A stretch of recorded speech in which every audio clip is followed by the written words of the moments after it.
Welcome to the Steve Stine Guitar Podcast, brought to you by GuitarZoom.com. If you want to improve your guitar playing, keep listening. If you want to improve even faster, go to GuitarZoom.com, where you'll find all of Steve's premium courses, masterclasses, and memberships that'll help you quickly and easily improve your playing. Now here's your host, Steve Stine. Hey everybody, thank you so much for joining me. Thank you very much. What we're going to be doing is talking about the basics of 12-bar blues, so you understand what a 12-bar blues is. And again, if this seems like something you already know and you're looking for something a little more advanced, every day we're going to be, like I said, every day I'm going to be doing something a little bit more complex as we keep going. But today, I just want to start off because I get a lot of people asking about rhythm stuff. So let's just talk about what a 12-bar blues is today, okay? So basically, 12-bar blues means 12 measures. So you have a 12-measure sequence that gets repeated over and over and over. And basically, if we look at the fundamentals of blues, we're talking about three different chords. We're talking about what we call the 1 chord, the 4 chord, and the 5 chord. Now, the 1 chord, if we're in the, let's say we're in the key of G, for instance, the 1 chord would be G. And then the 4 chord, what we're going to do, and don't worry about your theory and all that kind of stuff right now, just real basically, let's just count up. G, A, B, C. Okay? In music, we have the notes A, B, C, D, E, F, and G. There's no H or something like that. So as we count up, we're going from G, then we go to A, because that would be the next note. There's no H. So we start all over, A, B, C. So the C chord would be your 4 chord, and then the D chord would be your 5 chord. Now that's the finger theory, if you will, but I am going to show you how to do that on your guitar as well to make it a little bit easier in case you wind up in a key that has some sharps or flats and that sort of thing. So let's start off by looking at this. G, C, and D. Now we can play this in any key, but we'll just deal with G, C, and D for now. So the 12-bar blues setup, when you play blues music, is 3 sequences of 4 measures. So the first 4 measures are going to be the 1 chord. The second 4 measures are going to be half 4 chord and half 1 chord. And then the last 4 measures are going to be what we call the turnaround, which goes 5, 4, 1, 5. Now, if you have a pencil handy, please write this down. What we're doing is we're thinking about the first 4 measures as just being a 1 chord. So if I went to this G chord and I just played 3, 4, 4.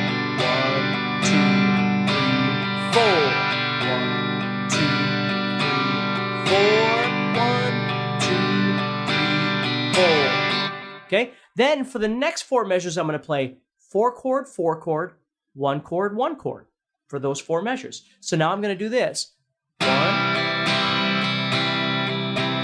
2, then back.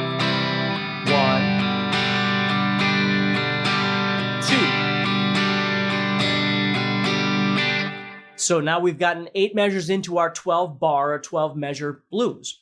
Now we get to the end, which goes 5 for a measure, 4 for a measure, 1 for a measure, and then we're going to go back to the 5 for the last measure for the final turnaround. So this would sound like this.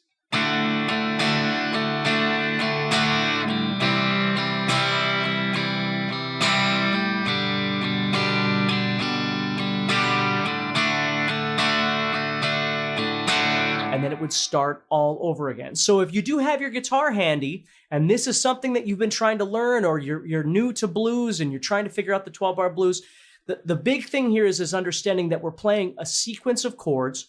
And again, in the real world, this 12-measure setup that I'm talking about might change a little bit here and there. But for the most part, this is a great way of just learning how to play your 12-bar blues. So 4 measures of a 1 chord, 2 measures of 4, 2 measures of 1, and then 5, 4, 1, 5, okay? And we could do this in any key. Let's say, for instance, we're going to be in the key of A. We could go A, B, C, D, E, A, D, E. Now, again, don't worry about sharps and flats and all that right now. Just kind of follow my finger theory again, right? So A, D, E. So if you just knew your open chords, you could play A, and then D, and then E. So you'd have A, second measure, third measure, fourth measure, then we go to D, then back to the A,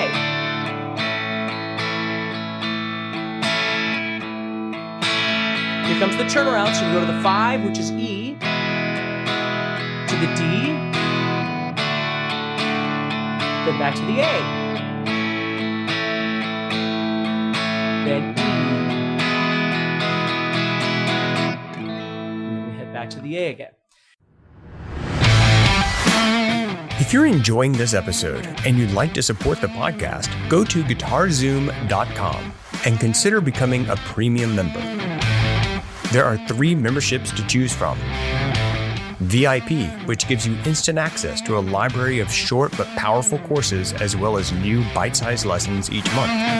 There's also Play Songs that gives you step-by-step lessons so you can learn to play your favorite songs fast. And finally, there's Masterclass, university-level training on everything from soloing to music theory, from blues to home recording. For more info about these memberships and all the premium courses available to you, go to GuitarZoom.com. Now back to the podcast. So that's how you'd play a 12-bar blues using some open chords. Now, let's bring this up a little bit, and then tomorrow what we're going to do is we're going to start making more bluesier sounding chords with the chords that we're playing right now. I'm going to show you a bunch of different chord ideas that you can do to make your blues sound even more authentic, okay? But let's take bar chords now. If you know your bar chords, what we're going to do is we're going to find, it doesn't matter where we go on the 6th string, we're going to find a major bar chord. So let's say I go to B, the 7th fret. So I make a major bar chord right there. Now, the great thing about the blues is that if we want the 4 chord, all we have to do is go down 1 string to the 5th string and make a major chord. That's where our 4 chord is going to be, is right underneath the 1 chord on the 5th string. And then the 5 chord would be located 2 frets higher. Now, the awesome thing about that is now you could play 12-bar blues in any key, okay? So let's say we wanted to play the 12-bar blues in the key of F sharp. We could go down to F sharp, and then the 4 chord is right underneath us, and then the 5 chord is 2 frets higher. So now, with that logic, you don't really need to count on your fingers anymore, because some keys do get sharps and flats, and if you don't know all of that stuff, it might get confusing. If you know your bar chords, this is a really easy way of finding the 1, the 4, and the 5 chord. So 1, 4, 5, or in the key of F, 1, 4, 5. Okay? And then you would simply apply the 12-bar blues structure that I just explained to you. Let's say we were in B, right? So I've got my 1 chord, I play that for 4 measures. My 4 chord, which is E in this case, I play for 2 measures. Then back to the 1 for 2 measures. And then my turnaround, I'd go 5, which is an F sharp chord. 4, 1, and then I'll drop down to that 5 for the last chord. So if you do know your bar chords, let's play this together in the key of B, doing a 1, 4, 5. And I'm going to call out 1, 4, and 5. Not B, E, and F sharp, but 1, 4, 5. Because we could do this in any key. So here we go. 1, 2, ready, go. Second measure. Third measure. Fourth measure. Now we go down to that 4 chord. Then back up to the 1. Now we go to the 5 chord. 4. Back to the 1. And now over to the 5. Then we start all over again. Now, what's great about learning the 12-bar blues and learning how to solo and things like that, is that you can anticipate the chord changes. As a guitar player, later on this week, when I start talking about soloing, we can listen to those chords and go, oh, it's going to the 4 chord. So I, as a soloist, I'm going to follow that. I'm going to do something that correlates with that 4 chord. Or here comes the 5 chord. I'm going to do something that relates to that. So it's really important for us to know how to play a 12-bar blues. So we've talked about how to play 12-bar blues with open chords using the finger theory. We learned how to play 12-bar blues using our bar chords starting on the 6th string. And the last thing I want to give you right now is, let's say you want to play a 12-bar blues, but you wanted to start on the 5th string. Let's say we're in the key of D, right? And we don't want to play all the way up here. for whatever reason, we'd rather play D here on the 5th string. Well, if our 1 chord is located on the 5th string, then our 4 chord is located on the 6th string 2 frets lower. There's our 4 chord, and there's our 5 chord, and then our 1 chord. And if you think about it, what I'm playing here is D as my 1, G as my 4, and A as my 5 chord. D, G, A. Well, if I played on the 6th string, starting on the 6th string, I'd have D, G, and A. You see, so it is the same chords, D, G, A. And if I started on the 6th string, D, G, and A. Okay? Or down here, D, G, A, right? Any of those would be just fine. But the beauty of learning how to do it in bar chord form is then if somebody says, hey, let's play blues in the key of C sharp, you don't have to panic if you don't know all your theory. You just have to find C sharp, whether it's on the 5th string or whether it's on the 6th string, and then figure out where your 4 and 5 are, and then plug in your 12-bar blues. So tomorrow, blues chord advancement, and then we're going to be talking about some soloing for the next 3 days. So everybody, thank you so much for being here with me. Have a wonderful day, and stay positive, and I'll see you tomorrow, okay? Next time on the Steve Stine Guitar Podcast.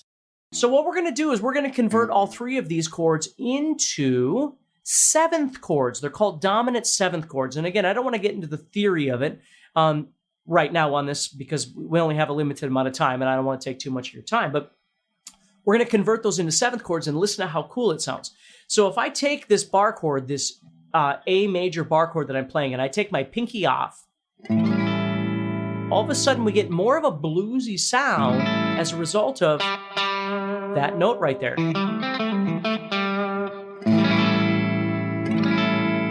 Okay?